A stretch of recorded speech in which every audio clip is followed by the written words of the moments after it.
ನಮಸ್ಕಾರ. ಸುದ್ದಿ ಮೃದಂಗ ವಿಶೇಷ ಕಾರ್ಯಕ್ರಮಕ್ಕೆ ಸ್ವಾಗತ. ನಾನು ಎಚ್.ಎಸ್. ಸುಧೀಂದ್ರ ಕುಮಾರ್. ಮಹಿಳಾ ಸ್ವಾತಂತ್ರ್ಯ ಅಂದರೆ ಸ್ವೇಚ್ಛಾಚಾರವಲ್ಲ. ಏನ್ರಿ ಇದು? ಸ್ವಾತಂತ್ರ್ಯ ಅನ್ನುತ್ತಿರುವಾಗ ನಿಮ್ಮ ವರದಿ ಏನು ಎನ್ನುವುದು ಅಚ್ಚರಿಯಾಗ್ಬೋದು. ಮಹಿಳಾ ಸ್ವಾತಂತ್ರ್ಯ ಅಂದರೆ ಅದು ಸ್ವೇಚ್ಛಾಚಾರವಲ್ಲ ಅನ್ನುವಂತಹ ಮಾತುಗಳನ್ನು ಖ್ಯಾತ ಸಾಹಿತಿಗಳು, ಖ್ಯಾತ ಶಿಕ್ಷಣ ತಜ್ಞೆ ಡಾಕ್ಟರ್ ಗೀತಾ ರಾಮಾನುಜಮ್ ಅವರು ಹೇಳಿರ್ತಕ್ಕಂಥದ್ದು, ಅವರ ಅಭಿಪ್ರಾಯ ವ್ಯಕ್ತಪಡಿಸಿರ್ತಕ್ಕಂಥದ್ದು. ಯಶವಂತಪುರ ವಿಧಾನಸಭಾ ಕ್ಷೇತ್ರ ಕನ್ನಡ ಸಾಹಿತ್ಯ ಪರಿಷತ್ತು ಕೆಂಗೇರಿ ಉಪನಗರದ ಕಾಳಿಕಾಂಬ ದೇವಸ್ಥಾನದ ಸಭಾಂಗಣದೊಳಗೆ ಅಂತಾರಾಷ್ಟ್ರೀಯ ಮಹಿಳಾ ದಿನಾಚರಣೆಯ ಅಂಗವಾಗಿ ಜಿಲ್ಲಾ ಮಹಿಳಾ ಕವಯಿಗೋಷ್ಠಿ ಹಾಗೂ ಸಾಧಕ ಮಹಿಳೆಯರ ಸನ್ಮಾನ ಕಾರ್ಯಕ್ರಮವನ್ನು ಅಧ್ಯಕ್ಷ ಎಚ್.ಎಸ್. ಸುಧೀಂದ್ರ ಕುಮಾರ್ ಅವರ ನೇತೃತ್ವದೊಳಗೆ ನಡೆಸಿತು. ಆ ಸಂದರ್ಭದಲ್ಲಿ ಕಾರ್ಯಕ್ರಮವನ್ನು ಉದ್ಘಾಟಿಸಿದಂಥ ಖ್ಯಾತ ಶಿಕ್ಷಣ ತಜ್ಞರಾಗಿರ್ತಕ್ಕಂಥ ಗೀತಾ ರಾಮಾನುಜಮ್ ಅವರು ಮಾತಾಡ್ತಾ, ತಂದೆ ತಾಯಿಯಂದರು ಹೆಣ್ಣು ಮಕ್ಕಳಿಗೆ ಸ್ವೇಚ್ಛಾಚಾರವನ್ನು ಕಲಿಸಬೇಡಿ. ಸ್ವಾತಂತ್ರ್ಯ ಅಂದರೆ ಅದು ಸ್ವೇಚ್ಛಾಚಾರವಲ್ಲ. ಶಿಕ್ಷಕರು ರಾಜಕಾರಣಿಗಳಾಗಬೇಡಿ. ಮಕ್ಕಳಿಗೆ ಗುಣಮಟ್ಟದ ಶಿಕ್ಷಣ ನೀಡಿ. ನಿಮ್ಮ ಬೆನ್ನನ್ನು ನೀವೇ ತಟ್ಟಿಕೊಳ್ಳಬೇಡಿ ಎನ್ನುವ ಮಾತುಗಳನ್ನು ಆಡುವುದರ ಮೂಲಕವಾಗಿ ಮಾರ್ಗದರ್ಶನದ ನುಡಿಗಳನ್ನು ಆಡಿದರು.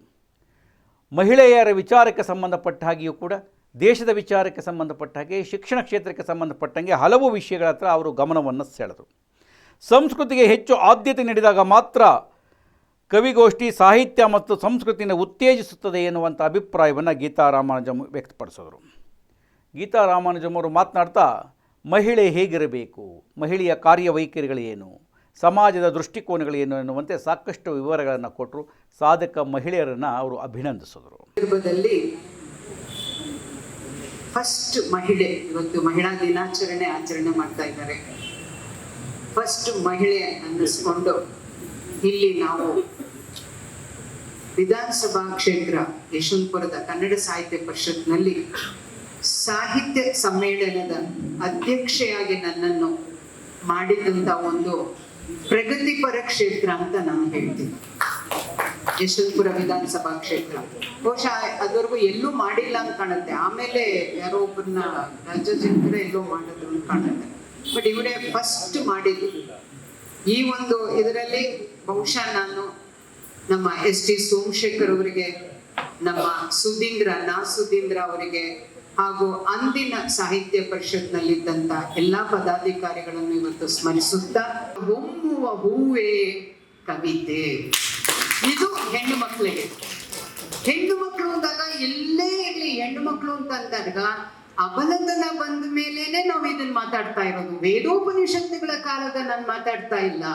ವೇದೋಪನಿಷತ್ತುಗಳ ಕಾಲದಲ್ಲಿ ಮಹಿಳೆಯರು ಸಮಸ್ಥಾನ ಅಲ್ಲ, ಇನ್ನು ಉತ್ತುಂಗದ ಸ್ಥಾನವನ್ನು ಕೂಡ ಪಡ್ಕೊಂಡಿದ್ರು. ನಮ್ಮ ಸಂಸ್ಕಾರ ಅಷ್ಟು ಇದಲ್ಲ. ಚಾರಿತ್ರಿಕವಾಗಿ, ಸಾಮಾಜಿಕವಾಗಿ, ನಾವು ಸ್ವಾರ್ಥಿಕವಾಗಿ ನಾವು ನಮ್ಮ ಸಮಾಜವನ್ನು ನಾವು ರೂಪಿಸಿಕೊಳ್ಳುತ್ತಾ ನಮ್ಮನ್ನು ಆಸ್ತಿ ಎಂಬ ಒಂದು ಅಂಶಕ್ಕೆ ತಂದು ಕೂಡಿಸಿದ್ದಾರೆ. ಆದ್ರೆ ಅವ್ರು ಕೂಡಿಸ್ತಾರೆ ಅನ್ನೋದಕ್ಕಿಂತ ನಾವು ಒಪ್ಕೊಂಡಿದ್ದೀವಿ ಅಂತ ಅರ್ಥ. ಒಪ್ಕೊಂಡಿದ್ದೀವಿ ಅಂತ ಅಂದಿದ ತಕ್ಷಣ ನೀವು ಮಹಿಳಾ ದಿನಾಚರಣೆ ಅಂದ್ಬಿಟ್ಟು ಸ್ವೇಚ್ಛಾಚಾರನ ಸ್ವಾತಂತ್ರ್ಯ ಅಂತ ಹೇಳ್ಬೇಡಿ. ಹೆಣ್ಣು ಮಕ್ಳಿಗೆ ಇವತ್ತು ಅದು ಕಲಿಸ್ತಾ ಇದ್ದೀರಾ. ತಾಯಿ ತಂದೆಯನ್ನು ನಾವು ಇವತ್ತು ಕಲಿಸ್ತಾ ಇದ್ದೀವಿ. ಸ್ವೇಚ್ಛಾಚಾರ ಸ್ವಾತಂತ್ರ್ಯ ಅಲ್ಲ, ದಯಮಾಡಿ ತಿಳ್ಕೊಳ್ಳಿ. ನಾನು ಹೇಗೆ ಬದುಕಬೇಕು ಅಂತ ನಾನು ಇಷ್ಟಪಟ್ಟ ಹಾಗೆ ಬದುಕ್ತೀನಿ ಅನ್ನೋದು ಸ್ವಾತಂತ್ರ್ಯ ಅಲ್ಲ.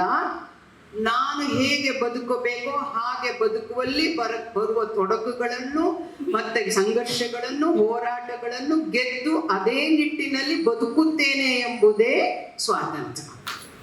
ಅರ್ಥ ಮಾಡ್ಕೋಬೇಕು. ಇದು ಬಹಳ ಮುಖ್ಯ.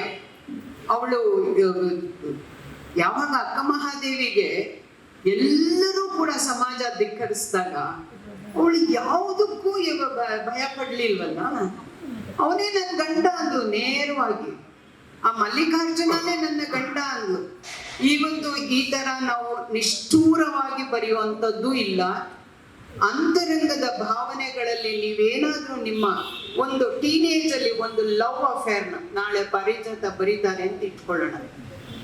ನನಗೆ ಈಗ ಅದು ಒಂದು ರೀತಿಯಲ್ಲಿ ಭಾವನಾತ್ಮಕವಾಗಿ ಬರೆದು ಅದು ಪ್ರಕಟಣೆ ಆಗುತ್ತೆ ಅಂತ ಇಟ್ಕೊಳ್ಳಿ. ಸಮಾಜ ಸುಮ್ಮನೆ ಇರುತ್ತಾ ನಿಮಗೆ? ಎಲ್ಲಿಂದ ಆಕೆಗೆ ಪ್ರೇಮ ಹುಟ್ಟಿತು? She is not A normal person. She is a spoiled person. Character ಇಲ್ಲ, ಅದಿಲ್ಲ, ಇದಿಲ್ಲ ಅಂತ ಅನ್ಕೊಂಡು ಅವಳ ಸುತ್ತ, ಕವಿತೆಯ ಸುತ್ತ ಅವಳನ್ನು ಹೆಣೆದು ಅದರ ಸುತ್ತ ಇವರ ಕ್ರಿಟಿಸಿಸಮ್ಸ್ ನ ಶುರು ಮಾಡ್ಬಿಡ್ತಾರೆ. ಎಲ್ಲಿಂದ ನಿರ್ಭೀತರಾಗಿ ಬರೀತೀರಾ? ಇವತ್ತು ನೀವು ಬರ್ತೀರಾ ಇಲ್ಲಿ, ಎಲ್ಲವೂ ಕೂಡ ಒಂದು ತೋರುವಿಕೆಯ ಮುಖವಾಡವನ್ನು ಹಾಕೊಂಡು ಬರೀತಾ ಇದ್ದೀವಿ ಅನ್ನೋದು ನನ್ನ ಒಂದು ಅನುಭವ. ನಾನು ಮಾತಲ್ಲೂ ಅಷ್ಟೇ ನೇರವಾಗಿ ಮಾತಾಡ್ತೀನಿ ಅಂತ ಎಷ್ಟೋ ಜನಕ್ಕೆ ನನ್ನ ಮೇಲೆ ಒಂದು ರೀತಿನಲ್ಲಿ ಕೋಪ. ಜಾತಿ, ನಿಮ್ಮ ಪುಟ್ಟ ಮಗುವಿನ ಶಾಲಾ ಪ್ರಯಾಣದ ಮೊದಲ ಹೆಜ್ಜೆ ಸಂಭ್ರಮದಿಂದ ಕೂಡಿರಲಿ. ಐಕಿಡ್ಸ್ ಕೆಂಗೇರಿ ವತಿಯಿಂದ ಏಪ್ರಿಲ್ 5ರಿಂದ 11ರವರೆಗೆ 7 ದಿನಗಳ ಉಚಿತ ಪ್ಲೇ ಡೇಟ್ ಕಾರ್ಯಕ್ರಮ ನಡೆಯಲಿದೆ. ಇಲ್ಲಿ ಕಥೆಗಳು, ಆಟೋಟ ಮತ್ತು ಕಲೆಗಳ ಮೂಲಕ ನಿಮ್ಮ ಮಗು ಪ್ರೀತಿಯಿಂದ ಕಲಿಯಲಿದೆ. ಲಿಮಿಟೆಡ್ ಸೀಟ್ಗಳು ಮಾತ್ರ. ಇಂದೇ ನೋಂದಾಯಿಸಿ 9591535556. ಹಾಗೆಯೇ ಯಶವಂತಪುರ ವಿಧಾನಸಭಾ ಕ್ಷೇತ್ರದ ಅಧ್ಯಕ್ಷ ಎಚ್.ಎಸ್. ಸುಧೀಂದ್ರ ಕುಮಾರ್ ಮಾತನಾಡಿ, ಕನ್ನಡ ನಾಡಿನಲ್ಲಿ ಕನ್ನಡಿಗರು ಆರೋಗ್ಯವಾಗಿರಬೇಕಾದರೆ ಕನ್ನಡ ಭಾಷೆ, ನಾಡು, ನುಡಿ, ಸಾಹಿತ್ಯ, ಕಲೆ ಇದಕ್ಕೆ ಹೆಚ್ಚು ಆದ್ಯತೆ ಕೊಡಬೇಕು. ಇವತ್ತು ಮಹಿಳಾ ದಿನಾಚರಣೆ ಆಚರಿಸ್ತಾ ಇರತಕ್ಕಂಥದ್ದು ಒಂದು ಕಡೆಗೆ, ಆದರೆ ಭಾರತೀಯ ಸಂಸ್ಕೃತಿಯಲ್ಲಿ ಪ್ರತಿನಿತ್ಯವೂ ಮಹಿಳಾ ದಿನಾಚರಣೆಯೇ. ಮಾತೃದೇವೋಭವ ಎನ್ನುವುದು ನಮ್ಮ ಆರಂಭದ ಮಾತುಗಳು, ಹಾಗಾಗಿ ಅದಕ್ಕೆ ಒತ್ತು ನೀಡಲಾಗಿದೆ ಎನ್ನುವಂಥ ಮಾತನ್ನು ಕೂಡ ಆಡಿದ್ರು. ಯಾಕೆ ಅಂತೇಳಿದ್ರೆ ಮಾತೃದೇವೋಭವ, ಪಿತೃದೇವೋಭವ, ಆಚಾರ್ಯ ದೇವೋಭವ ಎನ್ನುವ ಸಂಸ್ಕೃತಿಯ ನಾಡಿನಲ್ಲಿ ಹುಟ್ಟಿದವರು ನಾವಾಗಿರೋದ್ರಿಂದ, ಸಂಸ್ಕೃತಿಯನ್ನು ಇಟ್ಕೊಂಡಿರೋದ್ರಿಂದ ಮೊದಲು ಮಾತೃದೇವೋಭವ, ತಾಯಿಗೆ ದೇವರ ಸ್ಥಾನವನ್ನು ಕೊಟ್ಟಿದ್ದೇವೆ. ಹಾಗಾಗಿ ಮಹಿಳಾ ದಿನಾಚರಣೆ ನಿತ್ಯ ಆರಂಭವಾಗುವಂಥದ್ದು ನಮಗೆ ಇಲ್ಲಿ ಸಂಸ್ಕಾರ. ಅಂತಾರಾಷ್ಟ್ರೀಯ ಮಹಿಳಾ ದಿನಾಚರಣೆ ಏನು ಬೇಕಾಗಿಲ್ಲ, ಆದ್ರೂ ಕೂಡ ಒಂದು ನೆಪವನ್ನ ಮಾಡಿಕೊಂಡು ನಮ್ಮ ಸಂಸ್ಕೃತಿ ಉಳಿಸೋದಕ್ಕೆ ಈ ಕೆಲಸವನ್ನ ಮಾಡ್ತಾ ಇದ್ದೇವೆ. ಇವತ್ತು ಮಹಿಳಾ ಕವಿಗೋಷ್ಠಿಯನ್ನ ಏರ್ಪಡಿಸಬೇಕು. ಕೆಲವೊಬ್ಬ ಸಾಧಕರನ್ನ ಅಭಿನಂದಿಸುವ, ಸನ್ಮಾನಿಸುವ ಮೂಲಕ ಬೇರೆ ಮಹಿಳೆಯರಿಗೆ ಅವರ ಪ್ರೇರಣೆಯಾಗಬೇಕು, ಅವರ ಪ್ರೇರಣೆ ಪುರುಷರಿಗೂ ಆಗಬೇಕು. ನಾನೇನನ್ನಾದರೂ ಮಾಡಬೇಕು ಅನ್ನುವಂಥದ್ದು ಆಗಬೇಕು ಅನ್ನೋ ದೃಷ್ಟಿಕೋನದ ಈ ಕಾರ್ಯಕ್ರಮ ಹಮ್ಮಿಕೊಂಡಿದ್ದೇವೆ. ಕಾರ್ಯಕ್ರಮಕ್ಕೆ ಕವಿಗೋಷ್ಠಿಗೆ ಒಂದು ಆಲೋಚನೆಯನ್ನ ಮಾಡಿದಾಗ ಒಂದು ಸಂಜೆ ಹೊತ್ತು ಕಾರ್ಯಕ್ರಮ ಮಾಡಬೇಕು ಅಂತಿದ್ವಿ. ಮಹಿಳೆಯರಿಲ್ಲ, ಮಧ್ಯಾಹ್ನ 1 ಗಂಟೆಗೆ ಮುಗಿಸಿ ಸಾಕು, ಸಂಜೆ ಹೊತ್ತು ಕೈಬೇಡಿ, ಮಹಿಳೆಯರಿಗೆ ಕೆಲಸಗಳಿರುತ್ತೆ, ಈಗೇನ ಮಾಡ್ಬಿಡ್ತೀರಿ ಅಂತ ಹೇಳಿದ್ರು. ಆಯ್ತು ಅಂತ 1 ಗಂಟೆಗೆ ಭೋಜನಕ್ಕೆ ಸಮಾಪ್ತಿಯನ್ನ ಮಾಡ್ತಾ ಇದ್ದಾರೆ. ಇನ್ನೊಂದ್ಸಲ ಕಾರ್ಯಕ್ರಮವನ್ನು ಮಾಡೋಣ ಅಂತ ಹೇಳಿ ಅಂತ ಯಶವಂತಪುರ ವಿಧಾನಸಭಾ ಕ್ಷೇತ್ರದ ಸಾಹಿತ್ಯ ಪರಿಷತ್ತು ವಿಶಿಷ್ಟ ಕಾರ್ಯಕ್ರಮವನ್ನು ಆಚರಿಸ್ಕೊಂಡು ಬರ್ತಾ ಇರ್ತಕ್ಕಂಥದ್ದು. ಬೆಂಗಳೂರು ನಗರ ಜಿಲ್ಲೆಯಲ್ಲಿ ವಿಶೇಷ ಸ್ಥಾನವನ್ನ ಪಡೆದಿರ್ತಕ್ಕಂಥದ್ದು. ಕಳೆದ ಬಾರಿ ನವೆಂಬರ್ ಒಳಗೆ ಎಲ್ಲರೂ ಕೂಡ ರಾಜ್ಯೋತ್ಸವ ಒಂದು ಧ್ವಜಾರೋಹಣವನ್ನ ಮಾಡಿ ಕೆಲಸ ಮುಗೀತು ಅಂತ ಹೇಳ್ತಾರೆ. ನಾವು ಹಾಗೆ ಮಾಡಿಲ್ಲ, ಎಲ್ಲ ಕನ್ನಡಿಗರು ಆರೋಗ್ಯವಂತರಾಗಿರ್ಬೇಕು ಅಂತ ಹೇಳ್ತಾ ಪ್ರತಿಮಾ ಭಟ್ಟರವರ ಒಂದು ಸಹಕಾರದಿಂದ ಒಂದು ಪ್ರತಿಭಟನೆ ಅತ್ಯುತ್ತಮವಾಗಿದ್ದ ಕಾರ್ಯಕ್ರಮವನ್ನು, ಆಯುರ್ವೇದ ತಪಾಸಣೆ ಶಿಬಿರವನ್ನ ಮಾಡಿ ಗ್ರಾಮೀಣ ಪ್ರದೇಶದ ಆಟಗಳನ್ನ ಪರಿಚಯವನ್ನ ಮಾಡಿಕೊಂಡು ಈಗ 10 ಹಲವು ಕಾರ್ಯಕ್ರಮವನ್ನು ಮಾಡಿದ್ದೇವೆ. ಕವಿಗೋಷ್ಠಿಯ ಅಧ್ಯಕ್ಷತೆಯನ್ನು ವಹಿಸಿದಂತಹ ಖ್ಯಾತ ಕವಿ, ಸಾಹಿತಿ, ಅಂಕಣಕಾರ ಆಗಿರ್ತಕ್ಕಂಥ ಡಾಕ್ಟರ್ BS ಪಾರಿಜಾತರ್ ಅವರು ಮಾತನಾಡಿ ಒಂದು ಮಾತನ್ನು ಹೇಳಿದ್ರು. ಇವತ್ತು ಪುರುಷರು ಕೂಡ ಶೋಷಣೆ ಒಳಗಾಗ್ತಾ ಇದ್ದಾರೆ, ಆದರೆ ಅವರು ಅದನ್ನು ವ್ಯಕ್ತಪಡಿಸಲಿಕ್ಕೆ ಸಾಧ್ಯತೆ ಇಲ್ಲ. ಮಹಿಳೆಯವರು ಬೇರೆಯವರ ಬರೀ ಹೇಳಿಕೊಂಡು ತನ್ನ ಸಮಾಧಾನವನ್ನು ಮಾಡಿಕೊಳ್ಳಬಹುದು ಅನ್ನುವ ಮಾತಿನ ಜೊತೆಗೆ ಅನೇಕ ಸಮಸ್ಯೆಗಳಿಗೆ ಮಹಿಳೆಯೇ ಕಾರಣ, ಅದನ್ನು ನಾವೆಲ್ಲ ಅರ್ಥ ಮಾಡಿಕೊಳ್ಳಬೇಕು. ಮಗಳಾಗಿ, ತಾಯಿಯಾಗಿ, ಅತ್ತೆಯಾಗಿ, ಸೊಸೆಯಾಗಿ, ಎಲ್ಲ ಕ್ಷೇತ್ರದಲ್ಲೂ ಮಹಿಳೆಯಾಗಿರ್ತಕ್ಕಂಥವಳು ಸೊಸೆಯನ್ನು ಅತ್ತೆಯ ರೂಪ ಬಂದಾಗ ಬದಲಾಗುವುದೇಕೆ ಎನ್ನುವಂಥ ಮಾತುಗಳನ್ನಾಡಿ ಸಭಿಕರ ಗಮನವನ್ನು ಸೆಳೆದರು. ಅನುಸರಿಸುವವನು ಶಿಷ್ಯ ಅಲ್ಲ. ಗೀತಾ ರಾಮಾನುಜಂ ಮೇಡಮ್ ಥರ ನಾವಾಗೋದಕ್ಕೆ ಖಂಡಿತ ಸಾಧ್ಯ ಇಲ್ಲ. ಅದೊಂದು ಬೇರೆಯೇ ವ್ಯಕ್ತಿತ್ವ. ಆ ವ್ಯಕ್ತಿತ್ವ ಅವರಿಗೆ ಮಾತ್ರ ಮೀಸಲು. ಸೊ ಅಂತಹ ಒಬ್ಬ ಹೆಣ್ಣು ಮಗಳ ಒಂದು ಕಾಲಘಟ್ಟದಲ್ಲಿ ನಾವಿದ್ದೀವಿ ಅಂದರೆ ನಿಜವಾಗ್ಲೂ ನಾವು ಪುಣ್ಯ ಮಾಡಿದ್ವಿ. ಇದು ಅತಿಶಯೋಕ್ತಿ ಅಲ್ಲ. ಯಾಕೆಂತಂದರೆ ಅವರ ಬಗ್ಗೆ ಒಂದು ಪ್ರಬಂಧ ಮಂಡನೆಯನ್ನು ಮಾಡಿ ಅಂತ ಲೇಖಿಕ ಸಾಹಿತ್ಯ ವೇದಿಕೆಯಿಂದ ನನಗೊಂದು ಆಹ್ವಾನ ಬಂದಿತ್ತು. ಮೇಡಮ್ ಗೀತಾ ರಾಮಾನುಜಂ ಮೇಡಮ್ ಬಗ್ಗೆ ಒಂದು ಪ್ರಬಂಧ ಮಂಡನೆಯನ್ನು ಮಾಡಿ ಅವರ ಬದುಕು ಮತ್ತು ಬರಹದ ಬಗ್ಗೆ ಒಂದಷ್ಟು ಮಾತುಗಳನ್ನು ಹೇಳಿ ಮೇಡಮ್ ಅಂತ. ನಾನು ಆವಾಗ ಆಶ್ಚರ್ಯಪಟ್ಟೆ. ನನ್ನಂಥವಳು ಅಂತಹ ಒಂದು ದಿಗ್ಗಜರ ಜೀವನ ಚರಿತ್ರೆಯನ್ನು ಅರ್ಥ ಮಾಡ್ಕೊಳ್ಳೋದು ಹೇಗೆ, ಅದನ್ನು ಹೇಳೋದು ಹೇಗೆ, ಅದಕ್ಕೆ ಭಾವ ತುಂಬಬೇಕು, ಜೀವನದ ರಸವನ್ನು ತುಂಬಬೇಕು.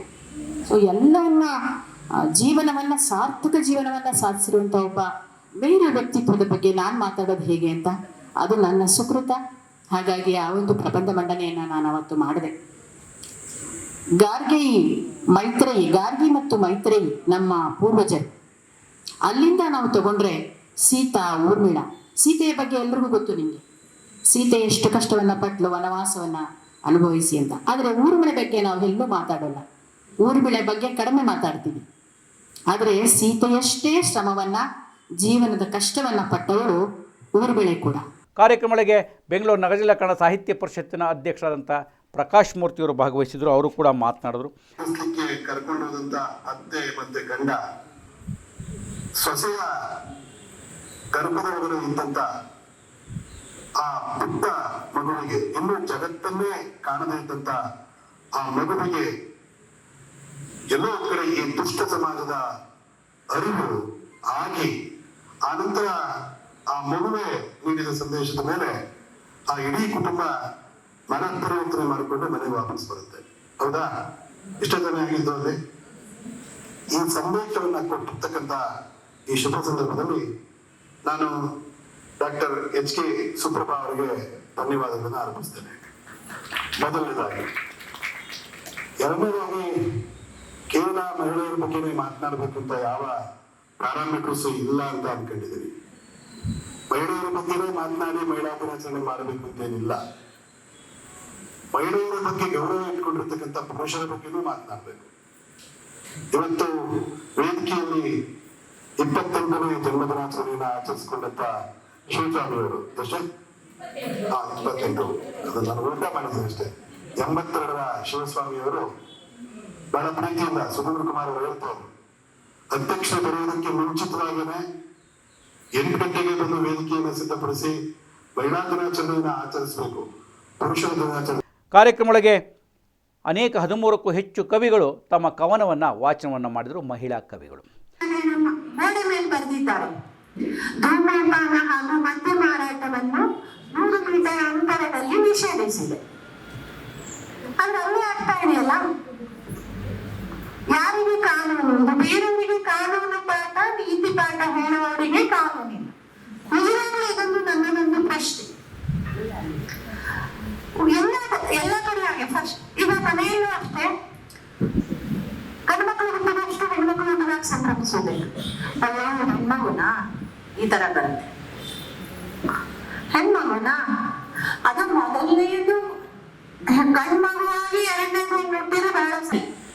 ಮಗುವಿನ ಮುಗ್ಧ ಮನಸ್ಸಿನಂತಹವಳ ಸಖಿ, ತುಂಟತನದ ತಂಟೆ ಹುಡುಗಿ ಸಖಿ, ಸ್ನೇಹದ ಸಲುಗೆಯಲ್ಲಿ ಸ್ವಚ್ಛಂದ ಮನಸ್ಸಿನವಳು ಸಖಿ, ಪರಿಶುದ್ಧ ಪ್ರೇಮವನ್ನು ತೋರುವಳು ಸಖಿ, ತನ್ನ ಭಾವನೆಗಳನ್ನು ಬದಿಗಿಟ್ಟು ಮುಗುಳ್ನಗುವಳು ಸಖಿ, ಮಮತೆಯ ಭಂಡಾರ ಚಾಚುವ ತಾಯಿ ಸಖಿ, ಸಂಸಾರದ ಭಾರವನ್ನು ನಗುಮುಖದಲ್ಲಿ ತೋರುವಳು ಸಖಿ. ಒಂದು ಕ್ಷಣ ನಾನಾಗಲು ಕೂತಿದ್ದೆ, ಅಲೆಗಳು ಹೇಳುತ್ತಿದ್ದವು ಒಂದರ ನಂತರ ಮತ್ತೊಂದು ಧುಮ್ಮಿಕ್ಕಿ. ಮನದಲ್ಲಿ ನೆನಪಿನ ಹಲಗಳು ಹಾಗೆಯೇ ಒಂದರ ನಂತರ ಮತ್ತೊಂದು ಬೆಂಬಿಡದೆ. ಯಾರ್ಯಾರೋ ಮರಳ ಪುಟದಲ್ಲಿ ಬರೆದು ಹೋದ ಅಸ್ಪಷ್ಟ ಚಿತ್ರರೇಖೆಗಳು, ಯಾರ್ಯಾರೋ ನಡೆದು ಹೋದ ಹೆಜ್ಜೆ ಗುರುತುಗಳು.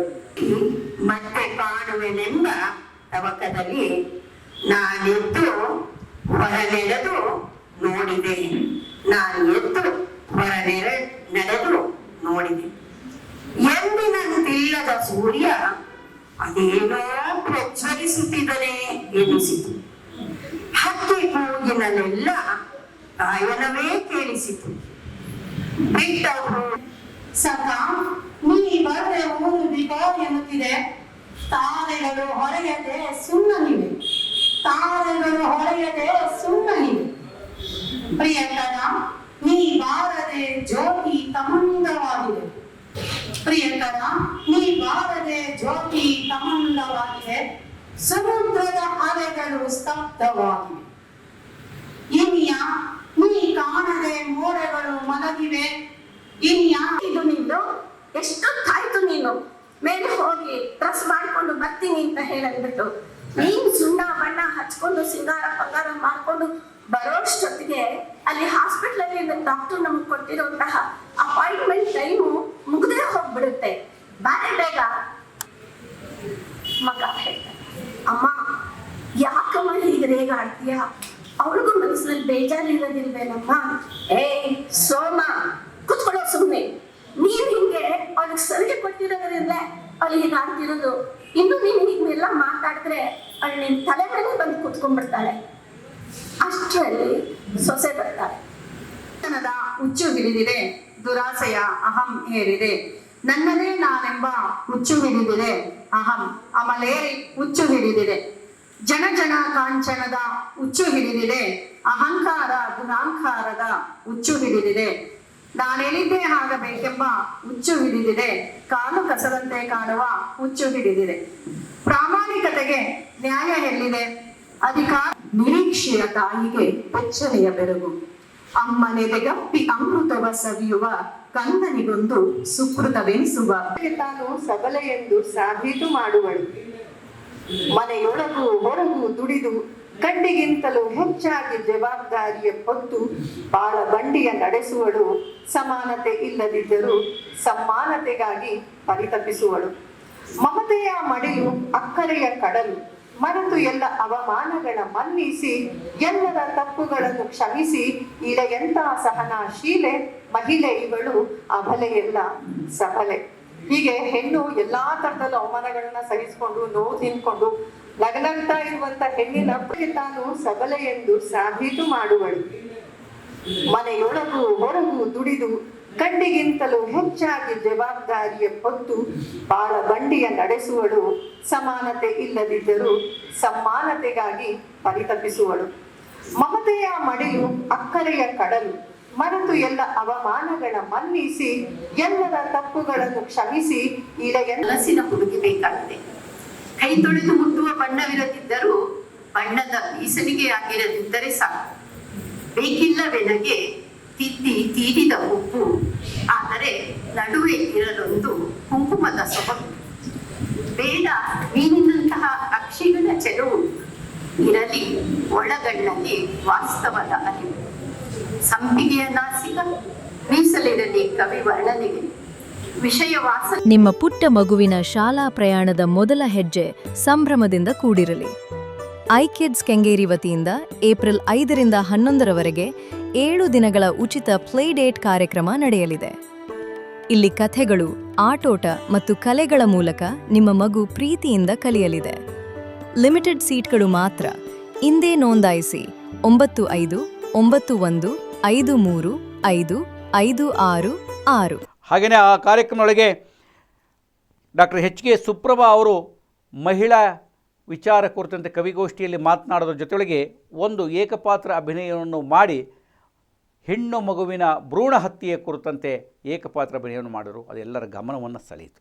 ಕಾರ್ಯಕ್ರಮದೊಳಗೆ ಧರ್ಮಸ್ಥಳ ಮಂಜುನಾಥೇಶ್ವರ ಆಯುರ್ವೇದ ವೈದ್ಯಕೀಯ ಆಸ್ಪತ್ರೆ ಮತ್ತು ಮಹಾವಿದ್ಯಾಲಯದ ಸಹಾಯಕ ಪ್ರಾಧ್ಯಾಪಕ ಡಾಕ್ಟರ್ ಪ್ರತಿಭಾ ಭಟ್ಟರ್ ಅವರನ್ನು ಕೂಡ ಅಭಿನಂದಿಸಲಾಯಿತು. ಅವರು ಕೆಲವೊಂದು ವಿಚಾರಗಳನ್ನು ಕೂಡ ಮಾತನಾಡಿದರು. ಹಾಗೆಯೇ ಭುವನೇಶ್ವರ ಮಹಿಳಾ ಮಂಡಳಿಯ ಅಧ್ಯಕ್ಷೆ ಯಶೋಧ ರಾಮಚಂದ್ರ ಅವರು, ಬಹುಮುಖ ಪ್ರತಿಭೆ ಹಾಗೂ ಶಿಕ್ಷಕಿ ಶ್ರೀಮತಿ ಇಂದಿರಾ ಶರಣ ಜಮ್ಮಲದಿನ್ನಿಯವರು, ಶಿಕ್ಷಣ ತಜ್ಞರು ಪ್ರಾಂಶುಪಾಲರು ನಿಮ್ಸ್ ಕಾಲೇಜ್ ಸುಕನ್ಯಾ ಹೆಗಡೆಯವರು, ಹಾಗೆಯೇ ರಾಜರಾಜೇಶ್ವರಿ ಭರತನಾಟ್ಯ ಶಾಲೆಯ ಪ್ರಮುಖರಾಗಿರ್ತಕ್ಕಂಥ ವಿದೂಷ ಶ್ರೀಮತಿ ವಿಜಯಲಕ್ಷ್ಮಿ ಅವರನ್ನ ಈ ಸಂದರ್ಭದಲ್ಲಿ ಅಭಿನಂದಿಸಲಾಯಿತು. ಅಭಿನಂದನೆಯನ್ನು ಸ್ವೀಕರಿಸಿದಂಥವ್ರು ನಿಜಕ್ಕೂ ಅತ್ಯುತ್ತಮ ಕಾರ್ಯಕ್ರಮ ಅನ್ನುವಂಥ ಮಾತುಗಳನ್ನು ಕೂಡ ಆಡಿದರು. ಕವಿಗೋಷ್ಠಿಯೊಳಗೆ ಅನೇಕ ಕವಿಗಳು ಭಾಗವಹಿಸಿದರು. ಅವರು ತಮ್ಮ ವಿಚಾರಗಳನ್ನು ಕೂಡ ಹೇಳಿದರು. ಕಾರ್ಯಕ್ರಮದೊಳಗೆ ಯಶವಂತಪುರ ವಿಧಾನಸಭಾ ಕ್ಷೇತ್ರ ಕನ್ನಡ ಸಾಹಿತ್ಯ ಪರಿಷತ್ತಿನ ಗೌರವ ಕಾರ್ಯದರ್ಶಿ EN ಶಿವಸ್ವಾಮಿ ಅವರನ್ನು ಈ ಸಂದರ್ಭದೊಳಗೆ ಅಭಿನಂದಿಸಲಾಯಿತು. 82ನೇ ವರ್ಷದ ಹುಟ್ಟುಹಬ್ಬವನ್ನು ಸರಳವಾಗಿ ಅವನ್ನು ಆಚರಿಸಿಕೊಳ್ಳಲಾಯಿತು. ಕಾರ್ಯಕ್ರಮಗಳಿಗೆ ಗೌರವ ಕೋಶಾಧ್ಯಕ್ಷರು, ಬೃಹತ್ ಬೆಂಗಳೂರು ಮಹಾನಗರ ಪಾಲಿಕೆಯ ಮಾಜಿ ಸದಸ್ಯರಾಗಿರ್ತಕ್ಕಂಥ VV ಸತ್ಯನಾರಾಯಣ ಅವರು, ಹಾಗೆ ಹಲವರು ಕಾರ್ಯಕ್ರಮದಲ್ಲಿ ಪಾಲ್ಗೊಂಡಿದ್ದರು. ಸ್ಥಳೀಯ ಮುಖಂಡರು, ಸಂಘ ಸಂಸ್ಥೆಯ ಪದಾಧಿಕಾರಿಗಳು ಕಾರ್ಯಕ್ರಮದಲ್ಲಿ ಪಾಲ್ಗೊಂಡಿದ್ದರು. ಇಂಜಿನಿಯರಿಂಗ್ ವಿದ್ಯಾರ್ಥಿನಿ ಭೂಮಿಕಾ HG ಅವರು ನಾಡಗೀತೆಯನ್ನು ಹಾಡಿದರು. ಸಾಹಿತಿ ಹಾಗೆಯೇ ಸಾಹಿತ್ಯ ಪರಿಷತ್ತಿನ ಯಶವಂತಪುರ ಕ್ಷೇತ್ರದ ಪ್ರತಿನಿಧಿಯಾಗಿರ್ತಕ್ಕಂಥ ಶ್ರೀಮತಿ ಆಶಾ ಹೆಗಡೆಯವರು ಕಾರ್ಯಕ್ರಮವನ್ನು ನಿರೂಪಿಸಿದರು. ಅವರು ಕೂಡ ಒಂದು ಕವನವನ್ನು ವಾಚನವನ್ನು ಮಾಡಿದರು. ಒಟ್ಟಾರೆ ಇಡೀ ಕಾರ್ಯಕ್ರಮದ ವರದಿ ನಿಮ್ಮ ಗಮನಕ್ಕೆ. ಕನ್ನಡ ಸಾಹಿತ್ಯ ಪರಿಷತ್ ಆಯೋಜಿಸಿದಂಥ ಕಾರ್ಯಕ್ರಮದ ವರದಿ ನಿಮಗೆ ಕೊಟ್ಟಿದ್ದೇನೆ. ಮತ್ತೆ ವಿಶೇಷ ಸುದ್ದಿ, ವಿಶೇಷ ಮಾಹಿತಿಯನ್ನು ಹೊತ್ತು ಬರ್ತಾನೆ. ನಮಸ್ಕಾರ.